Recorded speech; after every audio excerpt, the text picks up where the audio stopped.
Welcome to the Good News Spectacular. I'm your host, Doug Thompson.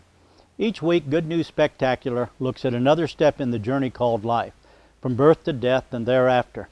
Mankind deals with a wide range of emotional events, sometimes tremendous joy and happiness, other times great stress, sorrow, and pain.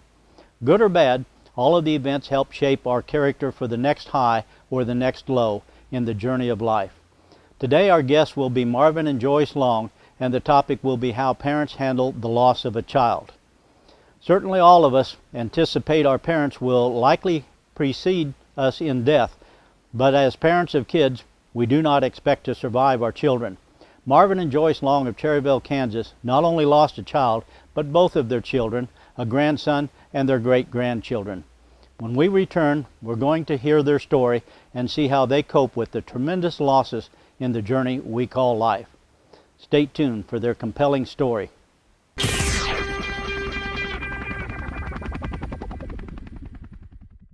Welcome back to the Good News Spectacular. I'm your host, Doug Thompson, with my guests, Joyce Long and Marvin Long. Thank you folks so much for being here with us. As you know, we're talking about family today. We're talking about life, because this journey of life that we've been studying here in the Good News Spectacular takes on all kinds of forms.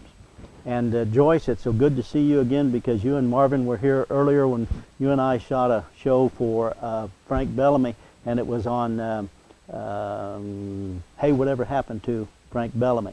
Right. And you wrote a book called You Be the Judge, You Be the Jury. And Frank Bellamy, of course, is the individual that we know wrote the Pledge of Allegiance. Yes, he did. And you did a wonderful job. If you want to see that show with Joyce, you can go to heywhateverhappenedto.org, and you can see that show that Joyce and I did some time ago. But today we're talking about something a bit different. And you brought your family album with you today, and you're here today because I asked you to come back, and you agreed to. And you are both godly people, and you've lived life's experiences, the good and sometimes the part that is painful.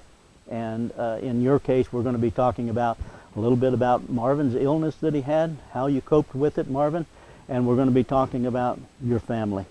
And Right. and I know those are tough topics because you lost both your son and your daughter. Yes, we did. Okay, so let's start back with, let's talk about some good news first out of a bad situation. Marvin, in 2002, In 2002, you were diagnosed with cancer? stage 4 lymphoma, and I went forward at church.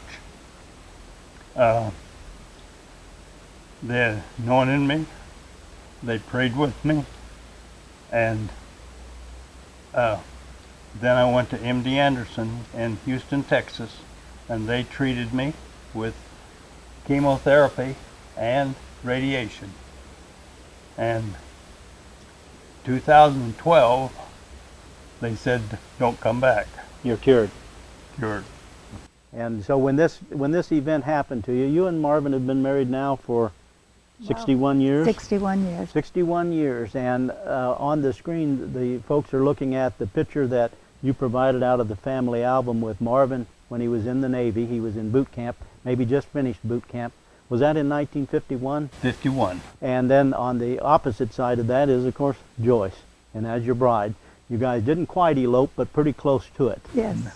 And you lived in San Diego, and of course now you live in Cherryville, Kansas. Right. Outside of it a little bit.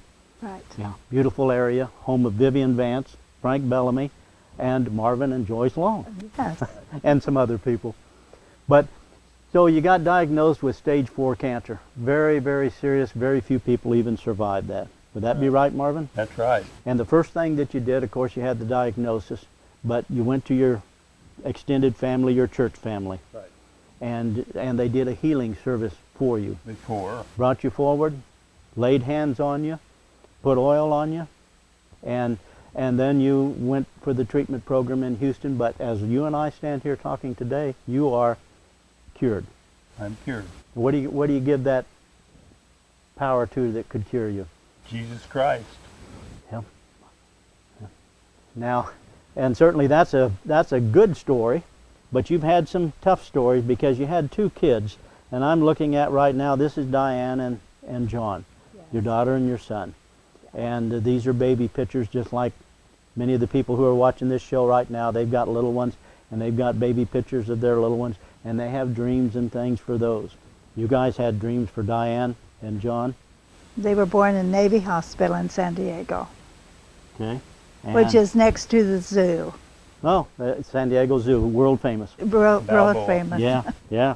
And in this case, each of them are unique. What was unique about Diane? Not only was she your daughter, but what traits did she have that John maybe didn't possess, as far as, you know, you say, oh, he's got the personality, he's got the eyes of Marvin, or he's got my eyes, or Diane, something unique about her. What was unique about Diane that was different than John?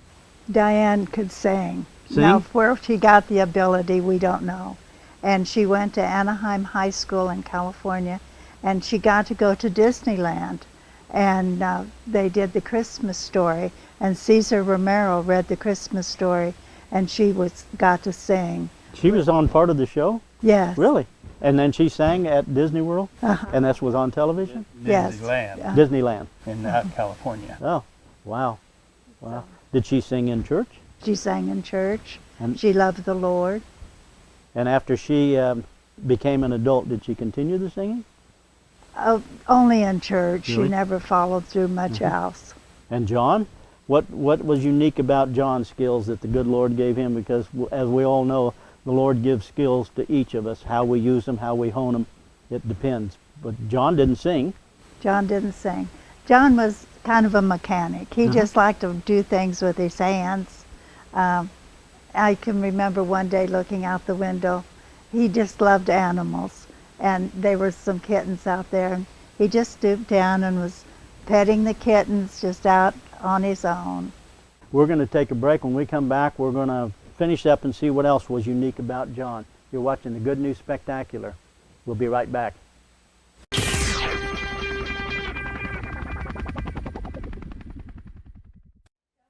Welcome back to the Good News Spectacular. I'm your host, Doug Thompson, with Marvin and Joyce Long, and we're just looking at some of the family album, and I interrupted you because we had to cut away for a commercial break, but you were talking about John. You said he would look out the window. He was a mechanic. He loved life.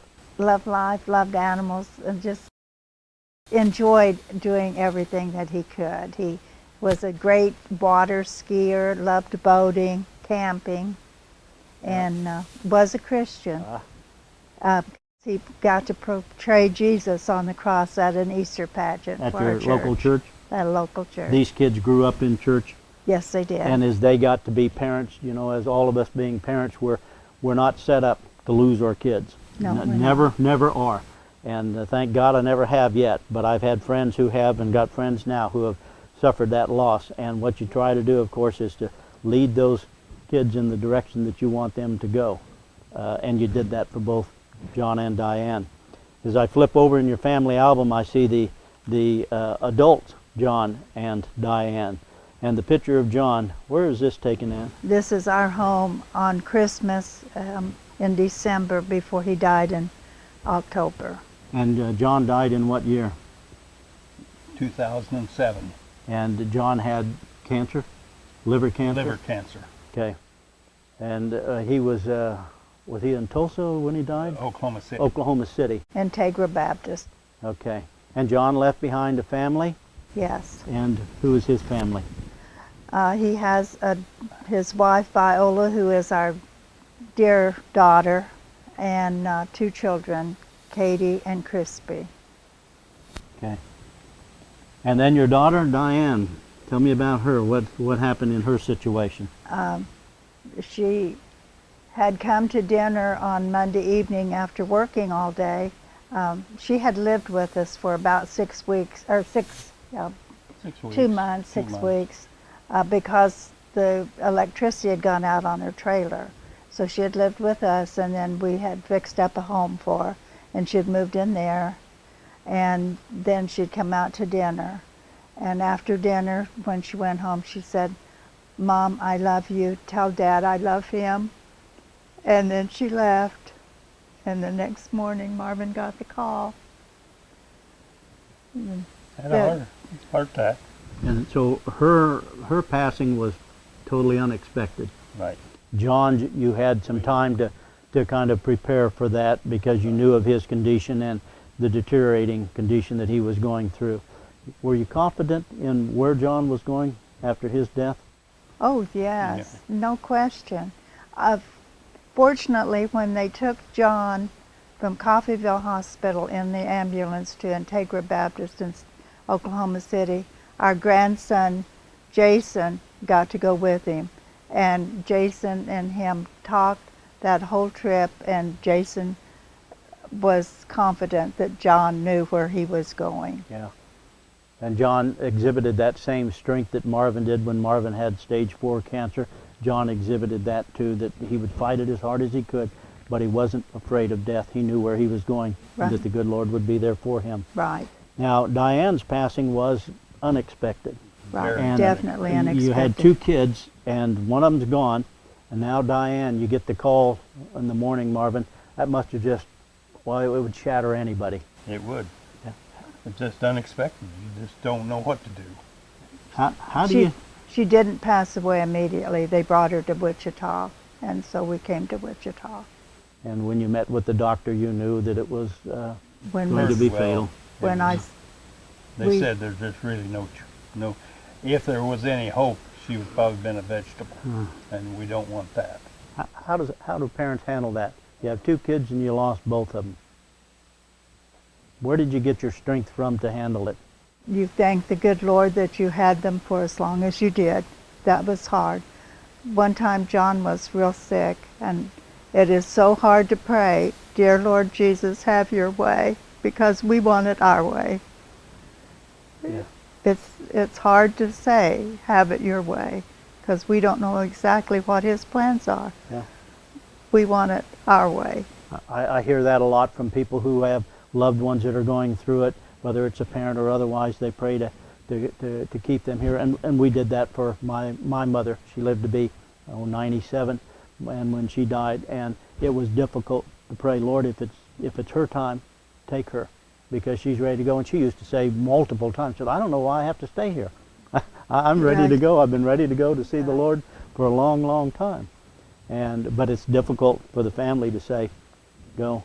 Yeah, so that's one of the hardest things we did, was say, "Dear Lord Jesus, have it your way." That's hard. Yeah. Yeah. But we learned to thank him for the times we had. And as I go back to the family book, as I look at the album, and it says family members who live in heaven. And you brought that up today because I asked you to bring up a part that we wanted to share some of life's experiences of how parents cope with the loss of a child. As kids, we can expect that eventually our parents will cycle through. We can figure that one out. And so that's a little easier, but we're not prepared to go the other direction. That's why we're here for this show today, because you've been kind enough to share that experience that we're talking about. You lost both kids. Both kids had families. So what became of them? Because I'm looking at Harley and Hayes and Rusty, and that's a little picture of them. So Rusty is who? Rusty is our daughter's youngest son. So that would be Diane's youngest son. Diane's youngest son, and Harley and Hayes are her grandchildren. And Harley and Hayes, when this picture was taken that the viewers are watching on the screen, how old were those kids? Probably Approximately. 18 months and going on 5. Okay, and then we're looking at them. They're a little bit older in the other picture that's on there, because Hayes is on a little motor scooter. Right.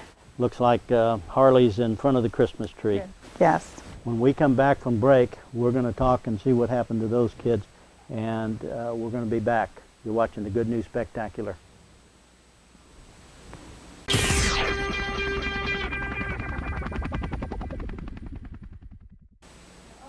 Welcome back to the Good News Spectacular. I'm your host, Doug Thompson, visiting with Marvin and Joyce Long. Marvin, we were just talking about something as we were on break while the commercial was going. You were telling me that you work at a funeral home now. I work at a funeral part-time. And sometimes when you're at these services, sometimes you see the best and the worst of humanity. Sometimes you see those that are surrounded in the loving hands of the Lord, and they have a strength at that funeral service that they know where that deceased is going, and that family is solid. other times you see family that's dysfunctional. I see families that somebody will pass away and it comes out no service. They just disappear. But others, they have a complete service, babies, clear through adults, and it's the family that hurts, because the one that passes away, if they know Jesus Christ, they know where they're at. Before we went to break, we were looking at a picture of Rusty and the two kids, Harley and Hayes. And we're looking at the picture now of Rusty. He was in the National Guard when that picture was taken, wasn't he? Yes, uh-huh. And he loved the service. You told me that before we began. What became of Rusty and those two kids? They were in Joplin, Missouri when the tornado came through, and they made it into the Home Depot store. And I imagine myself, if I had gotten into the store, I would say, I'm safe. And they relaxed, and the whole wall came in on them. It was their time. God took them home. It was no drunk driver or nothing. We think that's a blessing that it's in the Lord's hands. Diane had heart problems or a heart attack. John had cancer, and Rusty and Harley and Hayes were in the tornado. We have no one to blame but Jesus. Well, you lost all three of those at one time. One time. Who got the call? Did you get the call, or did you, Joyce? I don't remember. We got the call that on the answering machine that that Rusty and the kids were missing. They weren't found for 3 days. I guess the obvious question would get to be is, when the phone rings at the house now, does your heart just flutter every time that phone rings? Well, they're all gone now. No, These they're are, but not there's still all. some Well, Yeah. there's still some left. Yeah. And I'm looking at a picture right now of Marvin, that's you, and Hayes. Hayes sitting on the lap. That must have been like a birthday party somewhere. Birthday party, probably 1 year Year old. old. Boy. As I flip through your family album, I see there's a picture of the whole family, and Diane and John are in that picture, and that must bring back a lot of memories. That was our 50th wedding anniversary. And notice Marvin's, well, you can't. Notice Marvin's bald head. That was when he had cancer. I lost all my hair when I took chemo. Yeah. His treatments were 60 hours long. Oh my goodness. The first 12 he was in the hospital, and the last 48 he had a bag on his. Marvin, were there times you thought, I'm not going to survive this? So these family pictures, family events with family became so important to you that you treasured that time more than others? I never did think that I wasn't going to make it. You've been through the healing service, and you said, the Lord's going to take care of me. Right. Were you worried? Were you Nope. worried that if you died, where were you going to go? Oh, I knew that. You knew where you were going? Right. Yeah. And you know the same too, don't you, I Joyce? know the same. I noticed in some of these pictures, the one up above it up here with, is that still the 50th? No, that's at Katie's wedding 2 years ago. I noticed that you and Marvin are holding hands, just like you are now. 61 years of marriage, and bless you folks, because that's the way marriage is to be. I see on here too that Marvin, here's a picture of you. You're wearing the chaplain's hat. What's that all about? That is Mirza Shrine. The Shriners have 22 hospitals that treat children from 0 to 18 years old, nationwide, Canada and Mexico and Puerto Rico. And it's a volunteer. There's no charge for the service. The Shriners take care of the bill, and is a very Christian organization, and you have to be a Mason to be a Shriner, and part of the Mason obligation comes right out of the Bible. And you're a chaplain for him. And I will be the chaplain for the next 2 years, probably. I'm looking at another picture in here. This looks like Well, of think course, this- it's the two of you, and there's John and Diane. What year was that taken? This is our 40th wedding. 40th. Uh-huh. Okay. Did you have any idea what the future was going to hold for you? Oh, no. No. I don't know what the future holds, but I know who holds the future. Ah, well put. Well put. And then the pictures that you end this portion of the family album with, this is the pictures of some headstones. Am I right? Mm-hmm. Tell me what the viewers are looking at. Well, the Howard, it's Rusty Howard, and that is his headstone. He was not cremated. On the stone are the pictures of Harley and Hayes and Rusty and his wife. And you can see the dates. Harley was 5 years old and Hayes was 19 months. Yeah. And the other stone was our granddaughter, Katie, John's daughter, designed that headstone. How neat. And it's for John, and then his wife, Viola, will be there, and Marvin and I. Wow. As I close this family album, it doesn't close the chapter for Joyce and Marvin, but it explains exactly what this show is talking about, the good and the bad, and that's the way life is. Thank you so much for being here. Marvin, thank you so much. Joyce, thank you again. Thank you. God bless you, folks. We'll be back after break.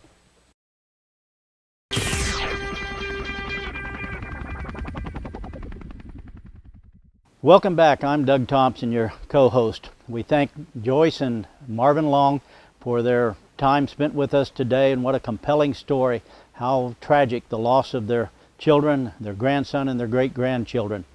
We hope you've enjoyed today's show and that it's been inspirational to you. Till next time, I'm your host, Doug Thompson.